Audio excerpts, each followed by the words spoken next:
নমস্কার, নিউজ ভ্যানগার্ডের পর্দায় প্রত্যেককে স্বাগত জানাচ্ছি। এই মুহূর্তে আপনাদের সাথে আমি রয়েছি অঙ্কিতা। আমরা বিভিন্ন খবরাখবর নিয়ে আপনাদের সামনে প্রতিনিয়ত হাজির হই, কিন্তু আজ একটি বিশেষ বিষয় নিয়ে আলোচনা করব। স্বাস্থ্য হচ্ছে মূল সম্পদ।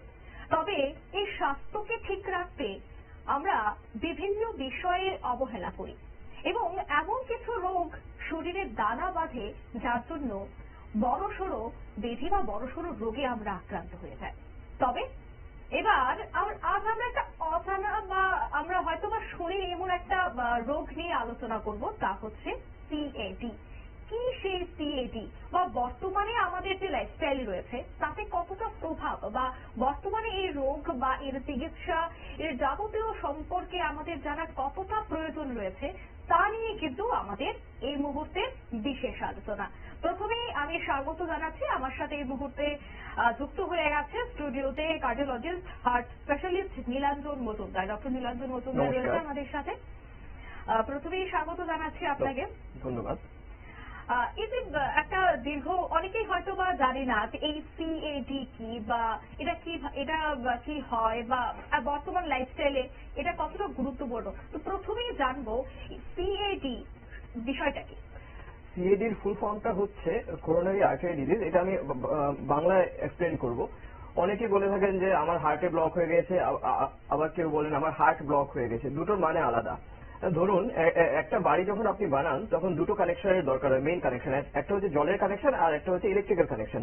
ইলেকট্রিক্যাল কানেকশনের যদি কোনো প্রবলেম হয় ইলেকট্রিক্যাল ওয়্যারিং এ বা আপনার মেইন সুইচে, ওখান থেকে যে কমপ্লিকেশনটা হয় সেটা হচ্ছে হার্ট ব্লক, যেটার জন্য অনেক ক্ষেত্রে আমাদের পেসমেকারের সাহায্য নিতে হয়। কেননা পেসমেকার হচ্ছে হার্টের মেইন সুইচ। আমাদের বাড়ির যেমন মেইন সুইচ থাকে, হার্টের একটা মেইন সুইচ আছে। ওটা যখন ডিসফাংশন শুরু হয় অথবা মেইন সুইচ থেকে মনে করুন আপনার বাড়ির ইনভার্টার, বাড়ির বা বিভিন্ন বাল্ব, ফ্রিজ, ওসব পর্যন্ত যে ওয়্যারগুলি যায়, সেই ওয়্যারিং এ যখন কোনো ডেফিসিয়েন্সি আসে তখন আমাদের আরেকটা এক্সট্রা মেইন সুইচ বসাতে হয়। ওটার নাম হচ্ছে পেসমেকার। এটা হচ্ছে হার্ট ব্লক। ইলেকট্রিক্যাল ডিস্টারবেন্স হলে আমরা যেটা করি সেটা হচ্ছে সেটার নাম হচ্ছে পেসমেকার। ঠিক আছে, ওটা হার্ট ব্লকের জন্য হয়। ইলেকট্রিক্যাল ওয়্যারিং এর ডেফিসিয়েন্সির কারণে হয় হার্ট ব্লক। আর হার্টে ব্লক সেটা হচ্ছে অন্য জিনিস। মনে করুন যে জলের পাইপ আসছে আপনার আগরতলা মিউনিসিপ্যালিটি কর্পোরেশন থেকে বা ওয়াটার অফিস থেকে, সেই জলের পাইপের মধ্যে কোনো জায়গায় ব্লক এসে পড়েছে, যার কারণে জল সরবরাহ আপনার বাড়িতে ঠিকমতো হচ্ছে না। ঠিক আছে, তখন আমি এমন কিছু একটা করব যার দ্বারা আমি সেই ব্লকটাকে দূর করতে পারি। সেটা হচ্ছে হার্টের ব্লক। করোনারি আর্টারি ডিজিজ মূলত বোঝায় সেই হার্টের ব্লক। জল, হার্টের জন্য জল কি? সেটা হচ্ছে রক্ত। রক্ত সরবরাহ যেন ঠিক মতো বা ঠিক রেটে মেনটেন থাকতে পারে, তার জন্য আমরা এটা করি। রক্ত সরবরাহ যদি কম হয়ে যায় তাহলে ধীরে ধীরে ধীরে ধীরে বিভিন্ন সিমটম দেখা দেয়। যেমন মনে করুন সবার যেটা কমনেস্ট সিমটম সেটা হচ্ছে গিয়ে বুকে ব্যথা। হাঁটতে চলতে, সিঁড়ি দিয়ে উপরে উঠতে বা একটু হিলি এরিয়াতে উপরে ওঠার সময় একটু বুকে ব্যথা হয় অনেকের প্রচন্ড ঘাম আসে, অনেকের একটু শ্বাসকষ্ট হতে পারে বা অনেকের হাতের ভেতরটা দুবদুব দুবদুব করে, যেটাকে আমরা ইংলিশে বলি পালপিটেশন। এগুলি হচ্ছে আপনি যে বললেন না সিএডির মেইন সিমটম। এই যে ডিজিজ এটা কিভাবে প্রক্রিয়া বা এটা কিভাবে ছড়ায়, শুধু সেই বিষয়ে। এটা আগেকার দিনে বলা হতো যে যারা বেশি খাওয়া দাওয়া করেন, খাদ্য রসিক, ওদের জিহ্বার দোষে হয় ওটা। কিন্তু বর্তমানের লেটেস্ট থিওরি অনুযায়ী এটাকে ভুল প্রমাণিত করা হয়েছে। এটা শুরু হয় মূলত আমরা ইন্টারএমব্রায়োনিক স্টেজে, মানে যখন আমরা মায়ের জরায়ুর ভেতরে থাকি তখন থেকে এটা শুরু হয়ে যায় এবং ধীরে ধীরে ধীরে ধীরে আমাদের খাদ্যাভ্যাসের কারণে এটা কিন্তু আরো বাড়তে থাকে। যারা মনে করুন ফ্যাটি ফুড বেশি করে খান, ফাস্ট ফুড, বা যারা ভাত জাতীয় খাদ্যদ্রব্য বেশি করে খান, যারা রেড মিট খান বেশি করে, যেমন মনে করুন মাটন, বিফ, ওদের ওটা বেশি করে হয়। চিকেন খেলে যে হয় না তা নয়, কিন্তু অতিরিক্ত যেকোনো কিছুই তো খারাপ, ওটাতে এগুলি আরো ওয়ার্সেন করে। আরো একটা বিষয় জানবো যে এই সিএডির জন্য সবচেয়ে সাধারণ যে ঝুঁকি, তার কারণগুলি কি এবং লোকেরা কিভাবে সেগুলি পরিচালনা করতে পারে। সিএডি এর দুটো প্রেজেন্টেশন আছে। একটা হচ্ছে একিউট প্রেজেন্টেশন, যেটাকে আমরা একিউট করোনারি সিনড্রোম বলি, আর একটা হচ্ছে ক্রনিক প্রেজেন্টেশন, যেটাকে ক্রনিক করোনারি সিনড্রোম বলি। মনে করুন একজন মানুষের অনেকদিন ধরে বুকে ব্যথা হচ্ছে, উনি বাজার করতে যাচ্ছেন, বাজারের ব্যাগ হাতে নিয়ে বাড়ি যখন ফেরেন তখন উনি বলেন যে বুকটা কেমন একটু ব্যথা ব্যথা করে, কেননা ভারী কিছু উনি ওঠালেই বা গ্যাসের সিলিন্ডার ওঠালেই বা বুকটা একটু দুধ দুধ করে বা বুকে একটু চিনচিন ব্যথা করে, ওটাকে সিরিয়াসলি নেওয়া উচিত। ওটা গ্যাস, অনেকে ভাবেন যে এটা গ্যাসের কারণে হয়েছে, গ্যাসের কারণে হতে পারে, কিন্তু বুকের ব্যথা হলে বা বুকের এরকম চিনচিন ভাব করলে আগে সবার আগে এই করোনারি আর্টারি ডিজিজ আছে কি না সেটা আগে রুল আউট করতে হবে। ওটা না হলে এটা ডেফিনেটলি নন কার্ডিয়াক পেইন, মানে এটা গ্যাসের ব্যথা হতে পারে, মাসেলের ব্যথা হতে পারে। এটা হচ্ছে ক্রনিক প্রেজেন্টেশন বা যেটাকে আমরা আরো ফ্যান্সি টার্ম ইউজ অ্যাক্সেস করি, ক্রনিক করোনারি সিনড্রোম। আর একটা প্রেজেন্টেশন হচ্ছে একিউট করোনারি সিনড্রোম, যা মনে করুন হঠাৎ করে কোনো মানুষের চূড়ান্ত রকমের বুক ব্যথা শুরু হলো, প্রচন্ড ভাবে ঘাম শুরু হলো, বিপি হঠাৎ করে কমে গেল, উনি অচৈতন্য হয়ে গেলেন, সেটাকে বলা হয় একিউট করোনারি সিনড্রোম, যেটার জন্য আর্জেন্ট এনজিওপ্লাস্টি করতে হয়। আরেকটা স্থিতিশীল এবং যে অস্থির এনজিনার মধ্যে পার্থক্য বা এর ব্যাখ্যাটা যদি একটু তুলে ধরেন। হ্যাঁ, সেটা হচ্ছে এই যে ক্রনিক করোনারি সিনড্রোম, যে সেটার আগের নাম ছিল ক্রনিক স্টেবল অ্যানজাইনা। অ্যানজাইনা মানে হচ্ছে ব্যথা, সেই কিন্তু দেখা গেছে যে হার্টের ব্লকের প্রেজেন্টেশন শুধু ব্যথা দিয়ে হয় না। যেমন আনফরচুনেটলি যারা বৃদ্ধ মানুষ অথবা যারা ডায়াবেটিসের পেশেন্ট, ওদের অনেকের ক্ষেত্রেই বুকে ব্যথাটা ওরা ঠিক ফিল করতে পারে না, কারণ নিউরোপ্যাথি হয়ে যায়, এইজ রিলেটেড নিউরোপ্যাথি, মানে নার্ভগুলো কাজ করা ধীরে ধীরে ধীরে ধীরে বন্ধ করে দেয়। ঠিক আছে, তো ওদের ক্ষেত্রে যে প্রেজেন্টেশনটা হয় সেটা হচ্ছে শ্বাসকষ্ট বা বুকে দুব দুব দুব এরকম করে ওরা ফিল করেন। এজন্য আরো কিছু সিমটমকে মিলিয়ে, যেমন মনে করুন ফ্যাটিগ, অতিরিক্ত দুর্বলতা, ফ্যাটিগ, পালপিটেশন এবং আপনার শ্বাসকষ্ট প্লাস বুকে ব্যথা, এই চারটে সিমটমকে একসঙ্গে মিশিয়ে বলা হয়েছে যে ক্রনিক স্টেবল অ্যানজাইনা নাম দেওয়া হয়েছে, যেটা আগে ছিল ক্রনিক করোনারি সিনড্রোম নামটা দেওয়া হয়েছে, যেটার আগের নাম ছিল ক্রনিক স্টেবল অ্যানজাইনা। আর এটা যখন প্রচন্ড মানে আনস্টেবল হয়ে যায় পেশেন্টের জন্য, যেমন মনে করুন একজন মানুষ আগে থেকে এই সমস্যা নিয়ে ভুগছিলেন, হঠাৎ করে একদিন দেখা গেল চূড়ান্ত বেশি ইন্টেন্সিটিতে বেড়ে গেল ওনার বুকের ব্যথাটা, উনি আর সহ্য করতে পারছেন না, সেটাকে তখন আমরা বলি যে একিউট করোনারি সিনড্রোম। ওই সমস্ত কেসে আর্জেন্ট অ্যানজিওগ্রাম করে আমরা আগে দেখি যে কত পার্সেন্ট ব্লক আছে, ব্লক কোথায় আছে, ওয়েদার এটাকে আমরা এনজিওপ্লাস্টি করে খুলতে পারবো কিনা, নাকি ওনাকে বাইপাসের জন্য পাঠাতে হবে আর্জেন্টলি। এবং আমি এই আলোচনা শুরু করার আগে একটা কথা বলছিলাম যে লাইফস্টাইল বর্তমানে খুব বাজে হয়ে পড়েছে, লাইফস্টাইল, খাবার দাবার, বিভিন্ন বিষয়। তো সেই ক্ষেত্রে এই রোগের ক্ষেত্রে বা এই রোগ থেকে পরিত্রাণ পেতে এদের শরীর চর্চা, ব্যায়াম কতটা উপযোগী হতে পারে? এখনকার দিনে ইভেন ইয়াংস্টারদের মধ্যেও সিএডি দেখা যাচ্ছে। এটার মূল কারণ হচ্ছে আমাদের লাইফস্টাইল, এটাকে বলা হয় আরবানাইজেশন অফ আওয়ার লাইফস্টাইল। আগে বলা হতো যে একটা রোগ আছে রিউমাটিক হার্ট ডিজিজ, সেটা হয় মানে বিলো বিপিএল লোকেদের, এবং যে করোনারি আর্টারি ডিজিজ বা ইসকেমিক হার্ট ডিজিজ, যেটা আরো ফ্যান্সি নাম, সেটা হয় খুব বড় বড় লোকেদের। ইদানিং সেই ধারণাটা পাল্টেছে। এখন দেখা গেছে যে due to adaptation of urbanised lifestyle প্রায় সবারই হয় সিএডি। আমি ইভেন 18 বছর বয়সের লোককে সিএডির কারণে মারা যেতে দেখেছি। It's very unfortunate. তো এটা কেন হচ্ছে? First of all fast food যত্রতত্র পাওয়া যায়। রাস্তা আপনি যে আগরতলার যে কোনো জায়গায় বেরোন, রাস্তার দুপাশে আপনি ফাস্ট ফুড পাবেন। ফাস্ট ফুডের প্রতি আমরা আসক্ত হয়ে পড়েছি, হ্যাঁ, কেননা ওগুলোতে চূড়ান্ত অ্যামাউন্টের ফ্যাট থাকে। দ্বিতীয় জিনিস, আমরা ভাত খেতে পছন্দ করি। অতিরিক্ত ভাত খেলে আমাদের শরীরে সেই শর্করাটা ভেঙে চর্বি তৈরি হয়। সেটার জন্য আমরা সেটা লুজ করার জন্য এডিকুয়েটলি এক্সারসাইজ করি না আমরা, আমাদের ব্যস্ত লাইফস্টাইলের কারণে। সেটা একটা তৃতীয় ফ্যাক্টর। Fourth factor, smoking. অনেকেই স্মোকিং করে, সেই জিনিসটা খুবই খারাপ। স্মোকিং এর ডেফিনেশন হচ্ছে গিয়ে WHO ডেফিনেশন, আমার নিজের বানানো নয়। যদি কোনো একজন জীবনে একটাও সিগারেট খেয়ে থাকেন তাহলে হি ইজ এ স্মোকার। আর রিফর্ম স্মোকার মানে যদি 6 মাস আগে উনি ওটা পুরোপুরি ত্যাগ করেছেন তাহলে ওনাকে বলা হয় রিফর্ম স্মোকার। কিন্তু একজন রিফর্ম স্মোকারের স্মোকিং এর ইফেক্ট থেকে মুক্তি পেতে হলে বেশ কিছুদিন অপেক্ষা করতে হয়, এবং এটা মানা হয় যে উনি যদি সিগারেট খাওয়া ছেড়েও দেন, সিগারেটের যে রেস্টটা রয়ে গেল সেটার এফেক্ট যেতে যেতে বেশ কিছু সময় লাগে।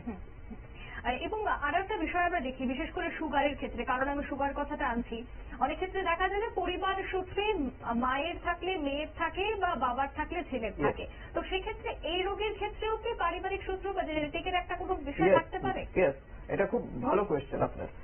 এটা দেখা গেছে অনেকের, এবং এটা সবচেয়ে বেশি দেখা যায় আফ্রিকান অ্যানসেস্ট্রি লোকেদের মধ্যে। আমাদের ভারতীয়দের মধ্যে সেটা এতটা প্রবল নয়, কিন্তু এটা দেখা গেছে যদি মায়ের থাকে করোনারি আর্টারি ডিজিজ, ছেলের হবার সম্ভাবনাটা একটু বেশি। বাবার থাকলে মেয়ের হবার সম্ভাবনাটা এতটা বেশি নয়, কিন্তু তবুও আছে। তাই একটা কথা আছে প্রিমেচিওর সিএডি, সেটা হচ্ছে পুরুষ মানুষদের মধ্যে বিলো 55 এবং মহিলাদের মধ্যে বিলো 65, এই এজ গ্রুপের নিচে যদি করোনারি আর্টারি ডিজিজ হয় বা হার্টে ব্লক যেটা আমরা বলি, বা বুকে ব্যথা যাই হোক প্রেজেন্টেশন, তাহলে আমরা বলি যে এটাকে প্রিমেচিওর সিএডি। এবং আর একটা বিষয় জানবো, বা এই যেহেতু ডিজিজ এটা, তো সেই ক্ষেত্রে চিকিৎসাও চলছে, তো চিকিৎসায় যে ওষুধ দেওয়া হয় সেটা কতটা কার্যকরী হয়?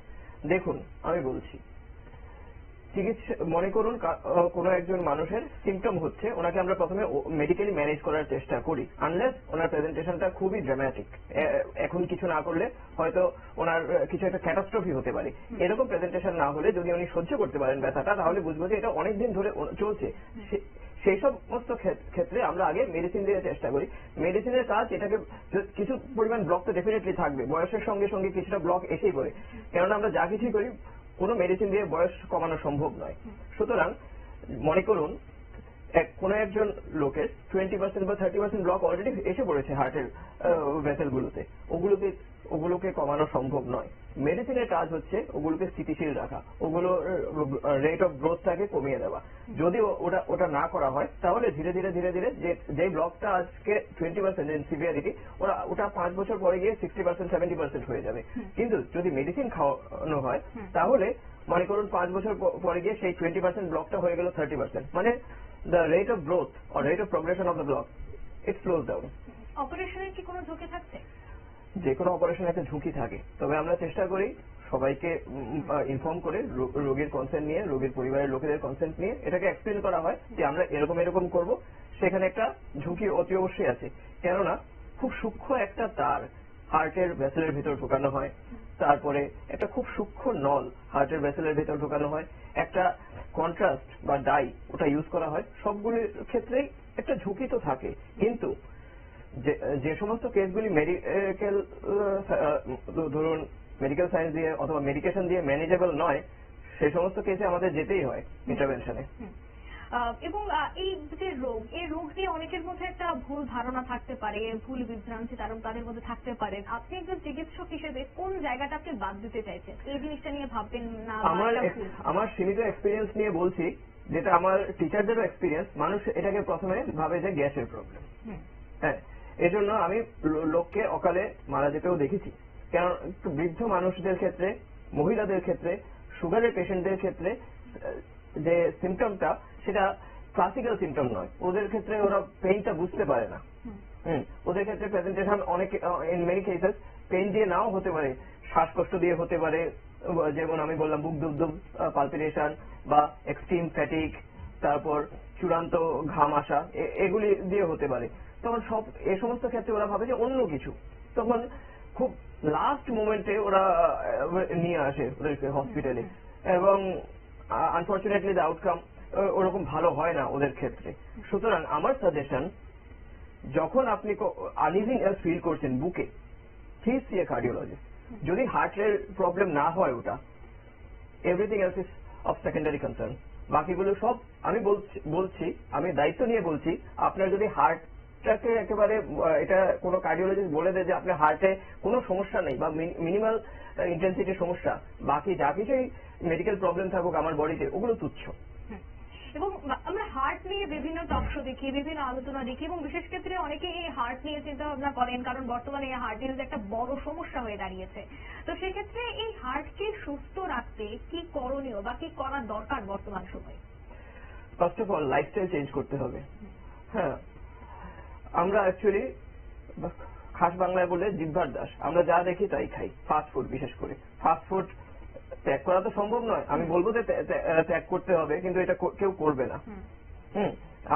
আপনিও করবেন না, আমিও করবো না, কোনো দর্শকই করবে না। সেটার কনজাম্পশন একেবারে মিনিমাল করতে হবে। তারপর আমরা যে পরিমাণে ভাত খাই, ভাতটাকে একটু কমিয়ে সবজিটাকে, গ্রিন লিফি ভেজিটেবলস কে বাড়াতে হবে, এটা কনজাম্পশন বাড়াতে হবে। তারপর এক্সারসাইজ করতে হবে, regular exercise, daily 30 minute 5 days a week, অথবা এক সপ্তাহে যে কোনো একদিন 150 মিনিট করতে হবে। তারপর অ্যাভয়েডেন্স অফ স্মোকিং জিনিসটা খুবই খারাপ। স্মোকিং এর সেই সিগারেটই হোক, বিড়ি হোক, সিগারই হোক, ওটার ধোঁয়া থেকে যে জিনিসটা বেরোয় সেটা সবার জন্যই ক্ষতিকারক। মনে করুন একজন লোক সিগারেট খাচ্ছে, ওটাকে বলা হয় অ্যাক্টিভ স্মোকার। ওনার সামনে আরেকজন আছেন যার সাথে উনি কথা বলছেন, সেই সিগারেটের ধোঁয়াটা ওনার ভেতরেও তো ঢুকলো, সেই সেকেন্ড লোকটাকে বলা হয় প্যাসিভ স্মোকার। দুজনেরই অলমোস্ট ইকুয়াল অ্যামাউন্টের ক্ষতি হচ্ছে। এবং এই যে একটা রোগ এবং রোগ নিয়ে যে আমরা আলোচনা করছি, বর্তমান সময়ে আপনি তো প্রচুর পেশেন্টের সাথে কথা বলছেন, রোগীরা আসছে, কি মনে হয় এই সময়টাতে নতুন প্রজন্ম এই রোগে আক্রান্ত হচ্ছে? কারণ আগে আমরা দেখতাম যে প্রাপ্তবয়স্ক বা 60 ঊর্ধ্ব তারাই এই রোগে আক্রান্ত হতো। এবার কি নতুন প্রজন্মরাও কি এতে ঢুকতে চলেছে? আমি একটু আগে বললাম, আমি 18 বছর বয়সের এমবিবিএস স্টুডেন্টকে মারা যেতে দেখেছি হার্ট অ্যাটাক হয়ে। হ্যাঁ, এখন আমি নিজে অ্যাঞ্জিওপ্লাস্টি করেছি কেরালায় 23 বছরের ছেলেকে, 35 ইয়ার্সের মহিলাকে। তো কি আর বলবো, অ্যাকচুয়ালি এগুলো হচ্ছে আমাদের লাইফস্টাইলের জন্য। আমরা ফাস্ট ফুডে আসক্ত হয়ে পড়েছি, চূড়ান্ত পরিমাণে তেলে ভাজা খাই, তো তৈলাক্ত জিনিসপত্র খাই, এক্সারসাইজ করি না ঠিক মতো। আমরা ভাবি যে আমরা আমাদের কাজের জন্য দৌড়চ্ছি, ওটা এক্সারসাইজ নয়। এদিকে টাইমের জন্য আমরা ঘুমোচ্ছি না। আইটি সেক্টরে যারা জব করেন ওদের সবসময় স্ট্রেসের মধ্যে থাকতে হয়, ওদের এডিকুয়েট স্লিপ হয় না, ঘুম দরকার, আর অ্যাটলিস্ট 8 ঘন্টা ঘুম দরকার দিনে। তার কারণে কি হয়, যদি আমাদের ঘুমটা এডিকুয়েটলি না হয়, সেই স্ট্রেসের এফেক্টটা হার্টের মধ্যেও পড়ে। তো ধীরে ধীরে ধীরে ধীরে হার্ট ওটার প্রতি রেসপন্স কি করে ধীরে ধীরে নিজের ব্লাড ভেসেলের ভেতর নিজে থেকেই অ্যাথেরোস্ক্লেরোটিক প্লাক, বা যেটাকে আমরা সোজা বাংলায় বলি ব্লক, সেটা ধীরে ধীরে ধীরে ধীরে তৈরি করে। এই সিএডির যে চিকিৎসা, সেই চিকিৎসার উন্নতি বর্তমানে ভারতে কতটুকু হয়েছে? চূড়ান্ত ভালো। এত সস্তায় চিকিৎসা সিএডির ইন্ডিয়াতে খুবই ভালো। ওটা পুরো দুনিয়াতে আমার মনে হয় না আর কোথাও আছে। কেননা আমার চেনা জানা লোক, আমার বন্ধু বান্ধব ইউকেতে থাকেন, ইউএসএ থাকেন, ওদের ক্ষেত্রে সিএডির চিকিৎসা মানে চূড়ান্ত হ্যাপি অ্যামাউন্টের পয়সা ওদেরকে পে করতে হয়। ইন্ডিয়াতে আপনি কথার সঙ্গে সঙ্গে ওষুধ পেয়ে যাচ্ছেন কোন একটা ফার্মাসিতে গিয়ে। এবং হাসপাতালে কেমন চলছে এই বিষয়ে চিকিৎসা? ভালোই চলছে, যথেষ্ট ভালো চলছে। আমাদের আনফরচুনেটলি আমি আইএলএস এ জয়েন করার পর ইয়ং সিএডি পেশেন্টও দেখেছি, এবং most of them are smokers. এবং এই আইএলএস হাসপাতালে আমরা প্রায় সময় দেখতে পাই যে বিভিন্ন রোগীরা সেখানে যান এবং ভালো চিকিৎসাও তারা সেখানে পান, এবং তার মধ্যে হার্টের বহু পেশেন্টরাও যান। যদি একটা অভিজ্ঞতার কথা শেয়ার করেন যে আপনাদের হাসপাতালে এসে হয়তো ভালো চিকিৎসা পেয়েছে, এর আগে এই রোগে বহুদিন যাবত তিনি সাফার করছিলেন, এবং এই সাফারকালীন তাদের পরিস্থিতিটা কেমন থাকে, তাদের মানসিকভাবে তারা কেমন থাকে? আমি দুটো এক্সপিরিয়েন্সের কথা শেয়ার করব। ফার্স্ট ইনসিডেন্ট, একজন বৃদ্ধ মানুষ, ওনার বয়স ছিল 63 ইয়ার্স। উনি দীর্ঘদিন ধরে এই সমস্যায় ভুগছিলেন। উনি অনেক ডক্টর দেখিয়েছেন, ইভেন ত্রিপুরা বাইরে গিয়েও দেখিয়েছেন। Every time his symptoms were ignored. ওনাকে বলা হয়েছিল যে এটা মেইনলি গ্যাসের সমস্যা, আপনি এই গ্যাসের মেডিসিন গুলো খান। উনি প্রায় 7 মাস এগুলো খেয়েছেন, কিন্তু কোনো রেহাই পাননি। সিমটমেটিক ছিলেন উনি 7 মাস ধরে। তারপর আমার কাছে যখন এলেন, আমরা ওনাকে ইভালুয়েট করলাম, বুঝতে পারলাম যে ওনার একটা টেস্ট করা হলো টিএমটি, ওটাতে বুঝতে পারলাম যে ওনার হার্টের সমস্যা থাকার সম্ভাবনা আছে কি নেই আসলে হার্টে ব্লক, ওটা কনফার্ম করার জন্য আমরা একটা এনজিওগ্রাম করলাম ওনার কনসেন্ট নিয়ে। দেখলাম যে আসলে ব্লক আছে ওখানে, দুটো জায়গায় 70% ব্লক ছিল। তখন ওনার সাথে কথা বললাম, ওনার ওয়াইফের সাথে কথা বললাম, তারপর এনজিওপ্লাস্টি করলাম। 1 day after angioplasty he became symptomatically relieved, এবং তার একদিন পরে ওনাকে ডিসচার্জ করলাম। উনি আবার রিভিউতে এলেন, এন্ড উনি ছিলেন যথেষ্ট হ্যাপি, কেননা সিমটমের রিকারেন্স আর হয়নি। First incident. সেকেন্ড ইনসিডেন্ট, খুব কম বয়সে একটা ছেলের এনজিওপ্লাস্টি আমি করলাম, 36 ইয়ার্স। ওই পেশেন্টটাকে দেখে আমি নিজে ভয় পেয়ে গেছিলাম, কারণ ও আমার এইজের মানুষ। তারপরে জানতে পারলাম যে ওর বাবার একটা ফ্যামিলি হিস্ট্রি ছিল, বাবার বাবারও ফ্যামিলি হিস্ট্রি ছিল।